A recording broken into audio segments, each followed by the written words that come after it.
So మీకు కథ నీ దగ్గరికి వచ్చినప్పుడు సో ఫస్ట్ ఇన్స్టెంట్గా కలిగిన ఫీలింగ్ ఏంటి?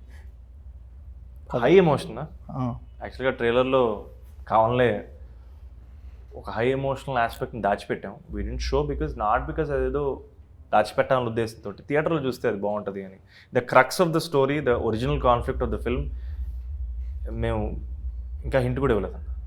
I hope that in the థియేటర్లో అది ఇంకా బాగుంటుంది, ఎఫెక్టివ్. జస్ట్ కాంపౌండ్ వాళ్ళు పర్చేజ్ చేసి వెళ్ళేసారా? జస్ట్ సెటప్ అన్న trailer. I think the original emotion is deep inside the film and I want you guys to watch it. ఏంటి ఒక ఇంటీరియర్ డిజైనర్కి సడన్గా వాళ్ళ లైఫ్లో ఒక్కొక్క అమ్మాయి వచ్చేస్తే ఎలా హ్యాండిల్ చేస్తాడో అర్థం కావట్లేదు. వాడి పిచ్చిగా బిహేవ్ చేస్తున్నట్టు.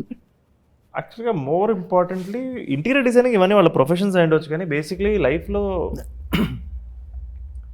తను వెతుక్కుంటున్నాడు అండ్ దొరకట్లేదు. కన్ఫ్యూజను, ఫెయిలియరు, ప్రోగ్రెస్ లేదు, ఫాదర్ దొబ్బేస్తున్నాడు ఇంట్లో. అందరిలాంటి ఎమోషనే అతని లైఫ్లోకి.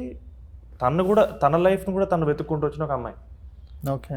అండ్ వాళ్ళిద్దరు పరిచయం కూడా చాలా యాదృచ్ఛికంగా జరుగుతుంది. మీరు ట్రైలర్లో చూసిందే వాళ్ళ ఫస్ట్ పరిచయం. ఓహో, మేము చూసింది ఫస్ట్.